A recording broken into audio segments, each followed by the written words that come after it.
भांग के नशे में कोई सुध-बुध खो देता है, कोई हंसना शुरू करता है तो घंटों तक हंसे ही चला जाता है। कोई एक ही बात को उसी उत्साह से रिपीट करता रहता है जैसे पहली बार बोल रहा हो। भांग के असर को समर्पित ऐसी कई कालजयी कहानियां आपने भी जरूर सुनी होंगी, लेकिन अभी के लिए इन कहानियों को रख देते हैं साइड, आगे बढ़ते हैं और बात करते हैं कि आखिर भांग के सेवन से बॉडी में ऐसा क्या होता है कि आदमी बहक जाता है। क्या होती है भांग, क्या इसके पीछे की साइंस, और ये लीगल है भी या नहीं, सब कुछ जानते हैं। नमस्कार, मेरा नाम दिव्यांशी सुमराव है। आप देख रहे हैं दी लल्लन टॉप का विज्ञान से जुड़ा खास प्रोग्राम साइंसकारी।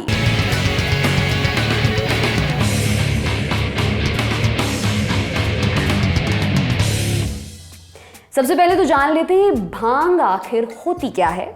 अंग्रेजी में भांग के पौधे को कैनबिस या हेम्प कहते हैं। अभी हो सकता है कि आप में से कोई ये सोच रहा हो कि काय हमको घुमा रहे हो, ये सब तो चरस गांजा को बोलते हैं। तो ये अभी ही क्लियर कर देते हैं कि भांग जो है वो गांजे की करीबी रिश्तेदार ही होती है। इन सब में कुछ कुछ फर्क जरूर हैं, थोड़े बायोलॉजी के, थोड़े कल्चर के, लेकिन कैनबिस एक ब्रॉड टर्म है जिसमें हेम्प और मैरिजुआना दोनों ही शामिल होते हैं। कई जगह मिला पिला कर लिख देंगे, भरोसा मत करिएगा। कैनबिस के अलग अलग प्रकार हैं। सबसे पहले जाने कि कैनबिस के पौधे से 3 तरह की नशीली चीजें मिलती हैं। पहली गांजा, ये कैनबिस के फूलों से बनता है। इन फूलों को सुखाया जाता है और फिर इसको स्मोक किया जाता है। बोलचाल की भाषा में इसे गांजा फूकना कहते हैं। भारत समेत कई देशों में गैर कानूनी है। दूसरा चरस, इसे कैनबिस के पौधे से निकले मैल से तैयार किया जाता है, कुछ कुछ रेजिन जैसा। चरस को हशीश या हाश भी कहते हैं, ये भी गैर कानूनी होता है। तीसरी होती है भांग। भांग को कैनबिस की पत्तियों और बीजों को पीसकर बनाया जाता है। ये सरकारी भांग की दुकानों पर मिलता है। इन दुकानों के ठेके होते हैं, टेंडर होते हैं, पक्का लाइसेंस भी होता है। दुनिया में 2 टाइप के कैनबिस ने अपना दबदबा बना रखा है। साइंटिस्ट लोग अपनी भाषा में इनको कैनबिस सटीवा और कैनबिस इंडिका बोल देते हैं। इसके अलावा और भी किस्में हैं, लेकिन कॉन्सेप्ट समझने के लिए अपने काम की नहीं है। सटीवा और इंडिका के हुलिया और हाइट में थोड़ा फर्क होता है, फिर भी अंतर कर पाना मुश्किल है। एक्सपर्ट्स की सलाह तो ये रहती है कि नाम में कुछ रखा नहीं है, अंदर की बात जानना ज्यादा इंपॉर्टेंट है। मतलब कौन सा केमिकल किस टाइप के कैनबिस में ज्यादा है, पहले ये जाना जाए तो अपन भी नाम के झमेले में नहीं पड़ेंगे और आगे सटीवा और इंडिका दोनों को कैनबिस ही बोलेंगे। इसे एक बात का नोट बनाकर कृपया अपने दिमाग में रख लीजिएगा। ये कैनबिस का पौधा देश भर में उगता है, खासकर ठंडे इलाकों में। इसी की भीगी हुई पत्तियों को पीसकर भांग बनाई जाती है। इसे ठंडाई और लस्सी जैसे ड्रिंक्स में मिलाया जाता है। कोई इसके पकौड़े बनाता है, कोई चटनी तो कोई अचार। मीठे के शौकीनों का इंतजाम भांग के लड्डू के रूप में हो रखा है, और तो और सब्र के कच्चे लोग ताज़ा पिसी भांग की गोलियां ऐसे ही पानी में मिलाकर भी पी जाते हैं। भारत में भांग की लंबे समय से ही खपत रही है। इसके बारे में हमारे कल्चर में सदियों से बहुत बातें सुनने को मिलती हैं।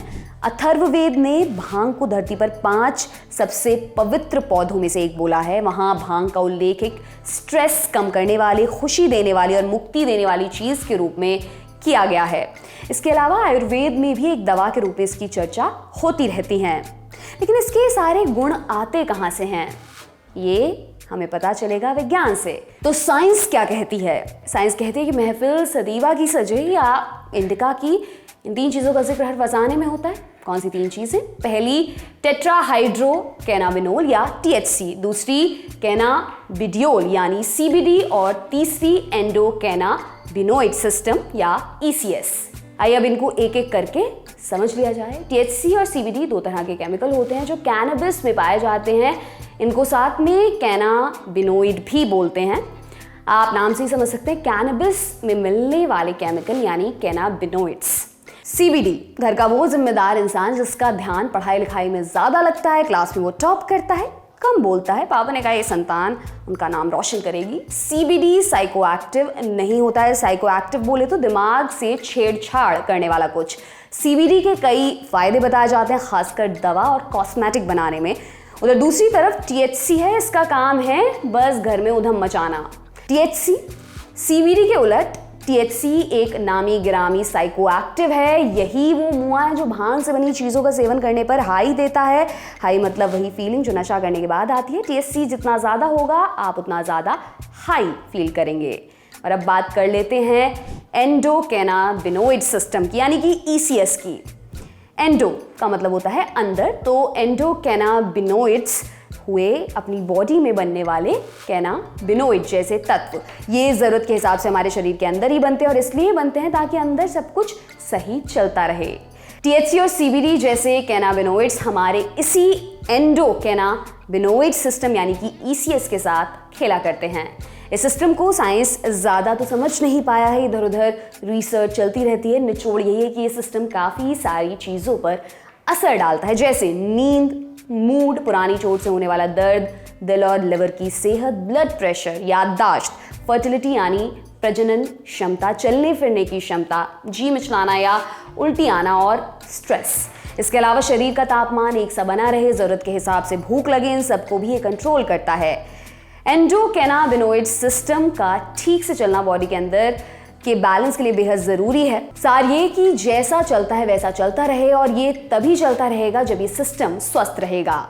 एक बात और जानते चलिए, ये सिस्टम हमेशा हमारे साथ रहता है, हमारे अंदर रहता है, हमारे पूरे शरीर में फैला हुआ होता है और खुद से ही चालू यानी एक्टिव रहता है। तो गांजा फूंक कर या भांग पीकर इस सिस्टम को ठोक बजाकर चेक करने की जिम्मेदारी अपने ऊपर कतई ना लें। इस सिस्टम का एक और ज़रूरी हिस्सा होता है कैनाबिनोइड रिसेप्टर्स। एंडोकैनाबिनोइड्स तेरा मुझसे है पहले का नाता कोई वाला गाना गाते हुए इन रिसेप्टर्स से चिपक जाते हैं और फिर क्या होता है? फिर होती है गड़बड़। कहाँ होती है? दिमाग में। दिमाग में भी प्रमुख रूप से 3 जगहों पर। कौन सी 3 जगहें हैं और उनकी कहानी क्या है, अब कर लेते हैं उसकी बात। सबसे पहले तो हिप्पोकैम्पस, इनके यहाँ सीखने और याद रखने वाले काम होते हैं। दूसरा सेरेबेलम, अब बिना गिरे पड़े चल पाएं और ठीक से बोल पाएं उसका हिसाब ये रखता है। और तीसरा बेसल गैंग्लिया, ये ध्यान रखता है कि चलना कब शुरू करना है, कब रुकना है, गिटार कैसे बजाना है, कार चलाते वक्त गियर कैसे बदलने, मतलब वही काम जिनको हम मानो बिना सोचे कर लेते हैं। बायोलॉजी इनको इनवॉलंटरी एक्शन कहती है। भांग में THC और CBD दोनों होते हैं। ये हमारे शरीर में बनने वाले एंडोकैनाबिनोइड्स की नकल करते हैं। एंडोकैनाबिनोइड की तरह ये भी रिसेप्टर से चिपक जाते हैं, दिमाग में दौड़ रहे सिग्नल्स का रास्ता रोकते हैं। THC के ऐसे ही रिसेप्टर से चिपकने के बाद मन मस्तिष्क में अलग अलग हरकतें होती हैं। दर्द में आराम मिल सकता है, भूख लग सकती है, कुछ मामलों में पागलपन या घबराहट होने लगती है। तभी तो भांग खाने पर किसी का बैलेंस खराब हो जाता है तो कोई अपनी जुबान पर से कंट्रोल खो बैठता है। सरल शब्दों में लक्षण ठीक नजर नहीं आते। वहीं CBD का ऐसा कोई खास नेगेटिव असर नहीं देखा गया। बोले तो CBD आपको हाई नहीं करता, पाया गया ये पाचन रिलेटेड प्रॉब्लम्स में, सर दर्द में, मसल पेन में राहत देता है।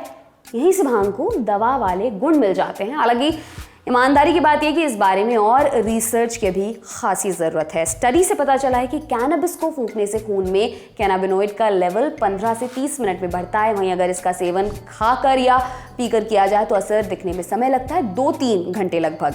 ऐसा इसलिए क्योंकि गांजा फूंकने पर हमारे फेफड़े बहुत जल्दी रिएक्ट करते हैं। इसके उलट खाने पचाने की मशीन को टाइम लगता है। पहले पेट में गई चीज़ छोटे छोटे हिस्सों में टूटती है और फिर वो वहाँ से खून के जरिए होते हुए पूरे शरीर में ट्रैवल करती है। इस वजह से असर रहता भी ज़्यादा देर तक है। यही भांग के केस में होता है। चूंकि इसे खाया या पिया जाता है इसलिए ये लेट असर करती है। खाने वाले को लगता है कि असर नहीं हो रहा है, वो और भांग खा लेता है। वो 2-3 घंटों बाद अचानक भांग ऐसा हिट करती है जैसे जाड़े में ठंडा पानी। भांग से नुकसान क्या होता है इस पर भी बात कर लेते हैं। भांग पीने से दिमागी क्षमता कम हो सकती है। भांग हमारे दिमाग में जाकर जो हरकतें करती है उससे दिमाग में डोपामीन हार्मोन रिलीज होता है। डोपामीन आपको खुशी और आनंद फील कराता है। इस वजह से लोगों को भांग की लत लगने लगती है, खासकर बढ़ती उम्र में। भांग कुछ समय के लिए दिमाग को इनएक्टिव भी कर देती है और जाहिर सी बात है अगर दिमाग सोएगा तो सोचने समझने की शक्ति भी कम होने लगेगी। आदमी चिड़चिड़ा हो सकता है। सीरियस केसेस में एंजाइटी या डिप्रेशन भी हो सकता है।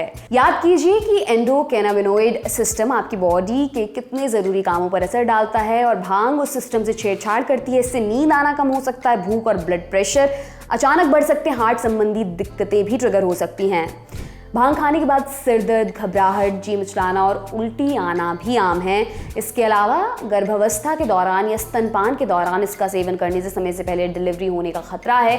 साथ ही जन्म के समय बच्चे का कम वजन और दिमाग का डेवलपमेंट ठीक से ना होने का खतरा भी बढ़ सकता है। इसके अलावा भांग और गांजे को गेटअवे ड्रग भी माना जाता है, मतलब इनका नशा करने वाला शख्स और भी दूसरे किस्म के नशों की ओर जा सकता है। इसकी पूरी आशंका बनी रहती है। अब आखिरी सवाल ये कि जब चरस, गांजा और भांग तीनों एक ही थाली के बैंगन है तो फिर क्यों एक तरफ तो सरकार भांग की दुकानें खोलती है और दूसरी तरफ गांजा बेचना जुर्म है? इसके लिए थोड़े कानूनी पेच भी समझ लिए जाए। कानून क्या कहता है? ऐसा नहीं है कि अपने यहाँ शुरू से ही सब इलीगल यानी गैर कानूनी था। एक टाइम पे भांग के साथ गांजे का भी भारत में खुलेआम यूज़ होता था। उसके बाद साल 1985 में भारत ने narcotic drugs and psychotropic substances act यानी एनडीपीएस एक्ट लागू किया। नार्कोटिक्स वो ड्रग्स जो प्राकृतिक या नेचुरल होती हैं, जैसे चरस, गांजा और अफीम, और साइकोट्रोपिक वो ड्रग्स जिन्हें कुछ केमिकल्स को आपस में मिलाकर तैयार किया जाता है, जैसे एलएसडी, एमडीएमए वगैरह। खैर, इस एक्ट से हुआ क्या? इससे हुआ ये कि भांग के पौधे के फल और फूल के इस्तेमाल को एक क्राइम माना गया। गांजा और चरस को हार्ड ड्रग माना जाने लगा, लेकिन यहाँ एक लूप होल भी है। गांजा तो पिक्चर से बाहर हो गया, मगर भांग के पौधे की पत्तियों और बीज के उत्पादन, सेवन और खरीद बिक्री पर यह एक्ट कोई साफ टिप्पणी नहीं देता है। शॉर्ट में बात यह कि भांग को गांजे की श्रेणी में नहीं रखा जाता, इसलिए इस पर एनडीपीएस एक्ट लागू नहीं होता। इसलिए इसे सरकारी ठेकों पर खुले में कानूनी रूप से बेचा जाता है। हालांकि कुछ राज्यों में भांग अभी भी गैर कानूनी है, जैसे असम और महाराष्ट्र में। एनडीपीएस एक्ट में एक विशेष प्रावधान भी है, सेक्शन 14। ये कहता है कि कैनबिस के पौधे के फाइबर और बीज के इंडस्ट्रियल यूज के लिए इसको उगाना अलाउड है। इसी के सहारे ना जाने कितनी ही कंपनियों और स्टार्टअप्स ने कैनबिस से बिजनेस भी बना लिया है। भांग के पौधे के फाइबर और बीज के इंडस्ट्रियल यूज के लिए इसको उगाना अलाउड है। अब भांग के पौधे से कपड़े और बैग बनने लगे हैं। शिमला मसूरी की मॉल रोड पर एक चक्कर लगा कर आइए, आपको खूब दिख जाएंगे। कॉस्मेटिक के रूप में भी हैम्प सीड ऑयल का चलन बढ़ गया है। इसके अलावा फर्नीचर में भी। उत्तराखंड में एक जोड़े ने तो इस पौधे के फाइबर को काम में लेकर एक घर तक बना लिया। बहरहाल, जब तक भारत में केवल भांग के पौधे की पत्तियों का सेवन किया जा रहा है, तब तक कानून हरकत में नहीं आएगा। आगे इस पर क्या होगा, इसे फिलहाल सरकार का झंझट समझकर इग्नोर किया जा सकता है। और वैसे भी आगे इस पर कुछ भी होगा तो ललन टॉप आपको जरूर बताएगा। तब तक होली की बहुत बहुत शुभकामनाएं।